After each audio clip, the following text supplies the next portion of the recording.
Era 1h23 da manhã do dia 26 de abril de 1986, quando o engenheiro de turbinas, Alexander Akimov, apertou o botão de emergência do reator da unidade 4 da usina de Chernobyl. O que aconteceu segundos após esta ação iria mudar a história para sempre. No vídeo de hoje você vai aprender tudo sobre o acidente da usina nuclear de Chernobyl, o maior acidente radioativo da história.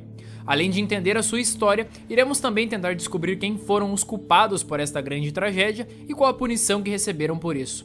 Sem mais delongas, sejam bem-vindos a mais uma História do Mundo. A história da radiação teve início com o alemão Wilhelm Röntgen. Foi ele quem fez as descobertas a respeito dos raios-x em 1895. A partir de seu trabalho, outros grandes nomes iriam levar a radiação adiante, não do jeito ruim.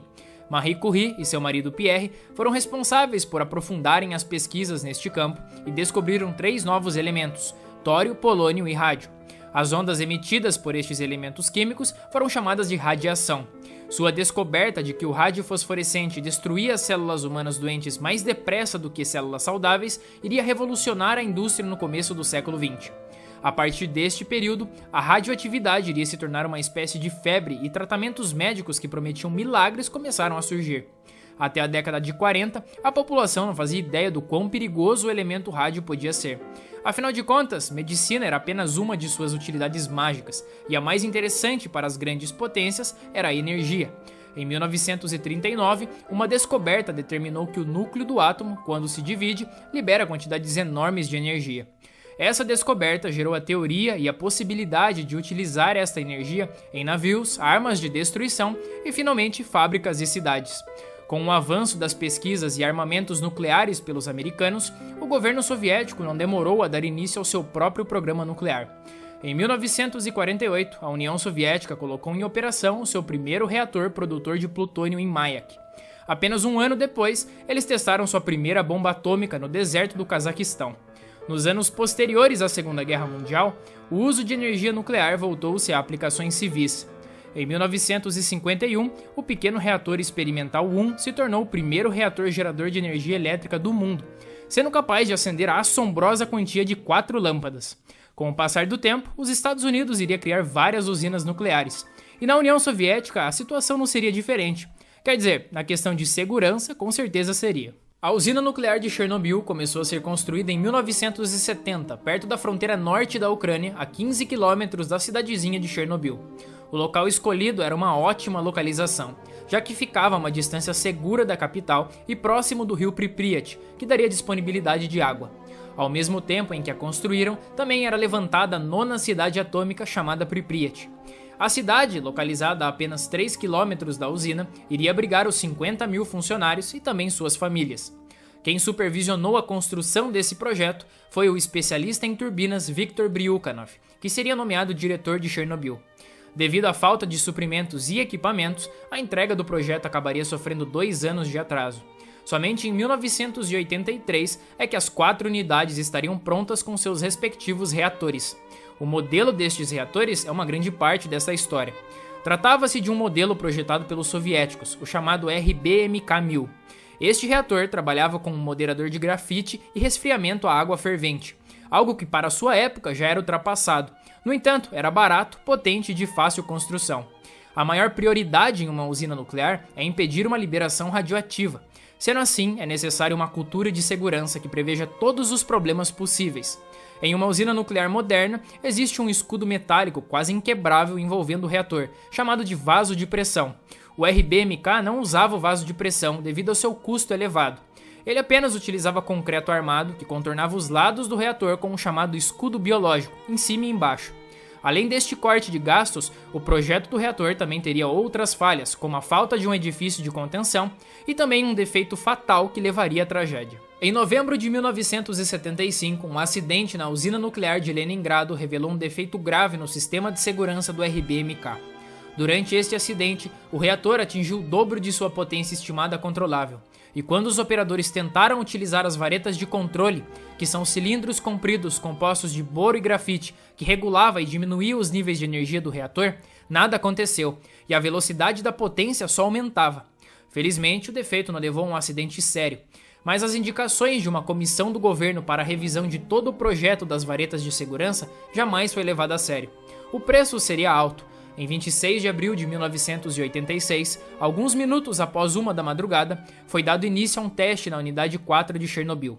Os operadores iriam testar um dispositivo de segurança que permitiria que a unidade se alimentasse sozinha durante mais ou menos 1 minuto em caso de uma queda de energia total.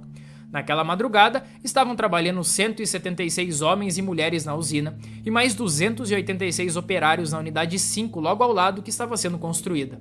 Inicialmente, esse teste estava marcado para o dia 25 no período da tarde. No entanto, o engenheiro-chefe da usina, Nikolai Fomin, adiou para um horário onde não houvesse pico de energia pelo consumo da cidade. O pessoal da tarde recebeu as instruções para realizar o teste. No entanto, com o adiamento, acabaram deixando para a turma da noite, mas eles também foram embora, deixando para a inexperiente equipe da madrugada, que iria se guiar por um pedaço de papel rabiscado com instruções deixado pela outra equipe. Meia-noite e 28, o engenheiro de controle do reator, Leonid Toptunov, cometeu um erro ao mudar a chave do controle manual para automático, fazendo com que as varetas de controle descessem mais do que deveriam dentro do núcleo. Com este erro, o nível de energia ficou tão baixo que iniciou um processo de envenenamento do reator. Apesar de grave, se o teste tivesse parado por aqui, as coisas não seriam fatais. Mas graças a um homem chamado Anatoly Dyatlov, o subchefe naquela noite, o teste não parou. Toptunov e Alexander Akimov, chefe de turnos da unidade, se recusaram a continuar o teste, já que claramente violava os padrões de segurança.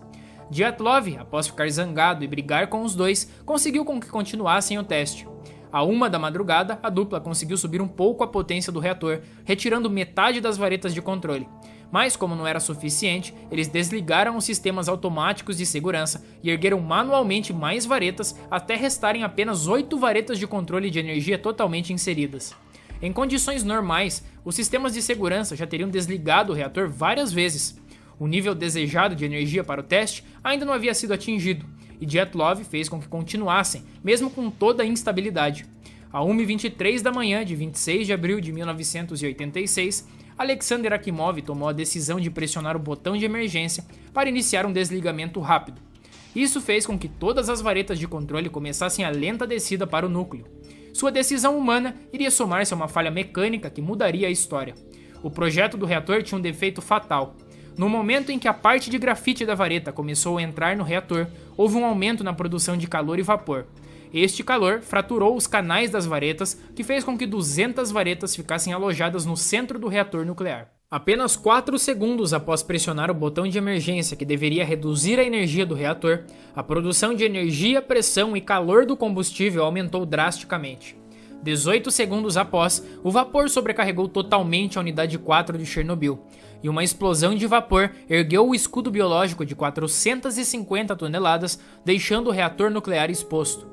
Apenas uma fração de segundo depois disso, uma reação ocasionou uma segunda explosão, que fez com que 50 toneladas de combustível nuclear fossem evaporados e arremessados na atmosfera, formando uma nuvem tóxica que se espalharia por diversas regiões. Um operador de bombas perdeu a vida instantaneamente com a explosão. Dyatlov mandou 2 jovens baixar manualmente as varetas de controle, já que ele tinha certeza de que nada sério havia ocorrido. Os jovens foram de encontro à morte. Depois que retornaram à sala, sendo expostos à radiação, já estavam com a pele marrom por conta da dose maciça de radiação recebida. Eles disseram a Dyatlov que o reator estava completamente exposto, ao que ele respondeu que estavam enganados. Havia grafite e combustível radioativo para todo lado. Os bombeiros chegaram logo para tentar combater o fogo do núcleo. Estes homens imediatamente foram expostos a um nível também fatal de radiação, já que não foram avisados do perigo e sequer tinham treinamento para essa situação.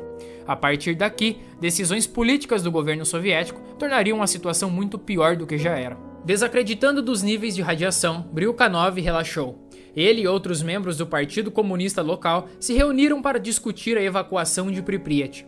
Com medo da repercussão, foi informado a Moscou que o reator estava intacto e que o acidente não era tão grave. Constantemente, Dyatlov, Fomin e Bryukhanov negaram as medições e relatos de seus homens sobre a seriedade do acidente. A decisão oficial naquele momento era de não alertar ninguém, inclusive os moradores de Pripyat, que um dia após o acidente estavam vivendo a sua vida normalmente a apenas 3 km da usina, enquanto eram bombardeados com radiação. Os poucos moradores que tentaram sair da cidade descobriram que a polícia havia bloqueado a passagem. Foi somente no dia 27 de abril que a cidade começou a lentamente ser evacuada. Ao todo, em 1986, foram evacuadas 116 mil pessoas das regiões próximas ao acidente. A equipe de resposta foi liderada pelo cientista Valery Legazov. Foi ele quem convenceu ao partido de que a cidade deveria ser evacuada e todas as medidas de segurança nos próximos meses viriam em boa parte de seus esforços. 129 homens e mulheres receberam doses fatais de radiação, e chegando aos hospitais, também iriam indiretamente ceifar médicos e enfermeiros. O mundo só teve notícias sobre Chernobyl no dia 28 de abril, quando uma usina na Suécia, a mais de 1000 quilômetros, achou que uma bomba nuclear havia sido detonada. No final da tarde, outros países também notificaram níveis altos de radiação, o que fez com que finalmente os soviéticos dessem um breve comunicado dizendo que um acidente havia ocorrido. As tentativas de conter a radiação e seu perigo iriam tomar anos e anos. Helicópteros despejaram 5.000 toneladas de areia dentro do reator. Com a extinção das chamas perto da usina, começaria a limpeza do local por equipes chamadas de liquidadores, que também seriam expostos a doses fatais de radiação. Com medo do derretimento do núcleo e seu contato com o lençol freático na Terra, 3 voluntários desceram no subsolo inundado de água radioativa para destravar válvulas de água em uma missão suicida.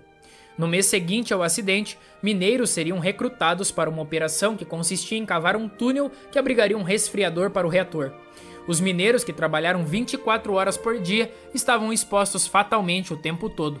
O isolamento da unidade 4 seria feito com o chamado sarcófago, uma estrutura gigante de metal que envolveria todo o reator e que necessitou que homens apelidados de biorobôs limpassem manualmente pedaços de grafite no telhado antes de selarem a unidade completamente. Com a construção do sarcófago em andamento, a atenção se voltaria em julgar e encontrar os culpados por este acidente. Esta parte da história é nebulosa e cheia de mentiras. Mentiras que o governo soviético achava necessário contar para proteger-se contra uma reação negativa contra a energia nuclear e sua imagem.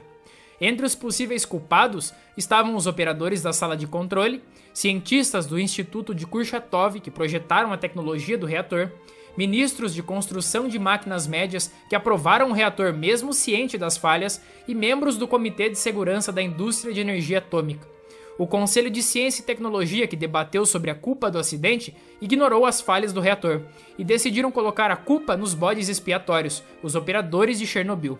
Em agosto de 1986, a KGB prendeu 6 homens pelo papel no desastre. Entre eles estava Viktor Bryukhanov, Nikolai Fomin e Dyatlov. O cientista Legazov apresentou em seu relatório as diversas falhas de todo o projeto do reator. No entanto, a única parte do seu relatório levada em consideração foram as críticas aos operadores, que acabaram levando a culpa toda sozinho.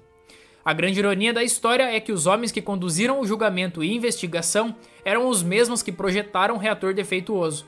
Legazov, que por anos tentou publicar artigos para uma reforma na indústria nuclear soviética e teve seu material confiscado e censurado, acabou tirando a própria vida no segundo aniversário do desastre. Segundo dados oficiais do governo soviético, 30 homens e uma mulher morreram em decorrência direta do acidente. O número real de mortos ao longo prazo é muito debatido, e devido à variação destes números, prefiro dizer que milhares e milhares de pessoas morreram de problemas relacionados à radiação, seja meses ou anos após o acidente. A consequência econômica do acidente foi catastrófica, já que ele é tido como um dos principais catalisadores da queda da União Soviética. A história do acidente nuclear de Chernobyl é uma lição de que a negligência e uma perfeição construída sob mentiras tiveram um custo alto que levou milhares de inocentes consigo. Se você gostou do vídeo e aprendeu com ele, deixe o seu like e comentário para ajudar o canal a crescer cada vez mais. Se ainda não é inscrito, clica no botão e siga o Instagram do canal que está na descrição. Por hoje é só e espero vocês na próxima História do Mundo. Até lá!